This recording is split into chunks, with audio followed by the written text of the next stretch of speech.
Hi everyone, welcome to graphics time. বন্ধুরা, আবারও আপনাদের সামনে হাজির হলাম ইলাস্ট্রেটরের একটি চমৎকার টিউটোরিয়াল নিয়ে। আজকে আপনাদের দেখাবো কীভাবে ব্লেন্ড অপশনটি ইউজ করে 3D টাইপের লগো তৈরি করবেন। ব্লেন্ড মোড অপশনটি ইউজ করে আকর্ষণীয় 3D টাইপের লগো ডিজাইন শিখতে ভিডিওটি শেষ পর্যন্ত দেখতে থাকুন। এই এন শেপ দিয়ে ব্লেন্ড অপশনটি ইউজ করে আমরা তৈরি করবো আজকে 3D লগো। ওকে, প্রথমে আমরা একটি রাউন্ড শেপ তৈরি করে নিলাম।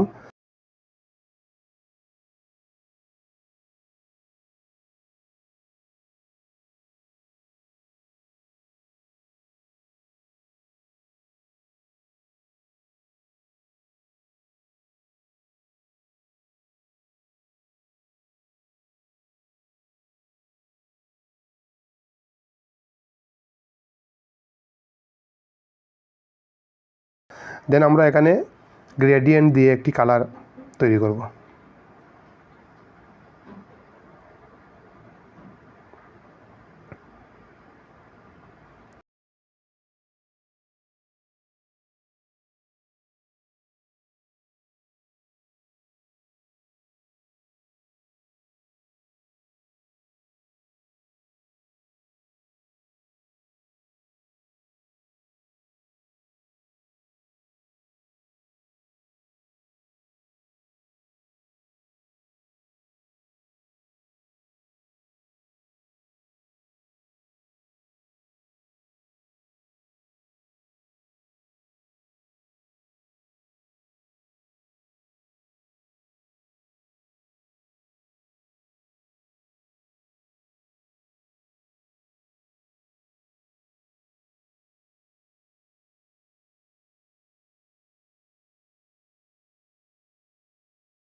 ওকে, কালারটি সেট আপ করার পর আমরা এই রাউন্ড শেপটিকে কপি করে নিব।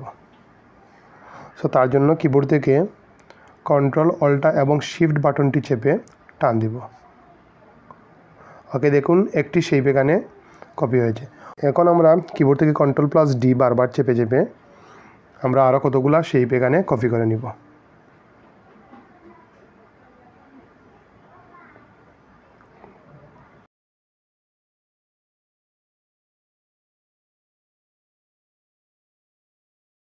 দেন সিলেক্টর টুলস দিয়ে সবগুলা শেপ একসাথে সিলেক্ট করে উপরের অবজেক্ট থেকে ব্লেন্ড এবং ব্লেন্ড থেকে এই অপশনটাতে, এই মাঝের অপশনটাতে ক্লিক করব। এখানে 20 স্টেপ রেখে ওকেতে ক্লিক করব।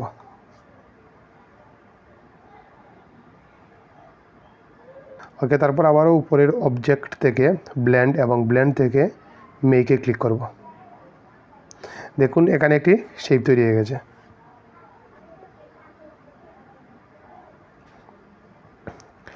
ওকে, তারপর সিলেক্টর টুলস দিয়ে দুটি শেপ একসাথে সিলেক্ট করে আবারও উপরের অবজেক্ট থেকে ব্লেন্ড এবং ব্লেন্ড থেকে রিপ্লেস স্পাইনে ক্লিক করব।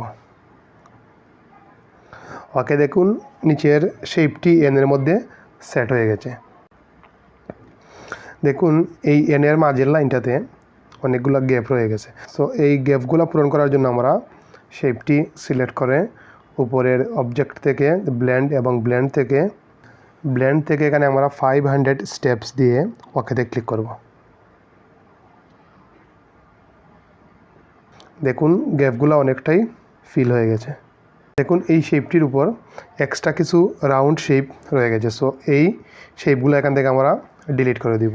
সো তার জন্য আমরা এন শেপটি সিলেক্ট করে আবারও উপরের অবজেক্ট থেকে এটিকে এক্সপ্যান্ড করে দেব। রাউন্ড এক্সট্রা শেপগুলো এখান থেকে আমরা ডাইরেক্ট সিলেকশন টুলস দিয়ে সিলেক্ট করে একটা একটা করে রিমুভ করে দিব।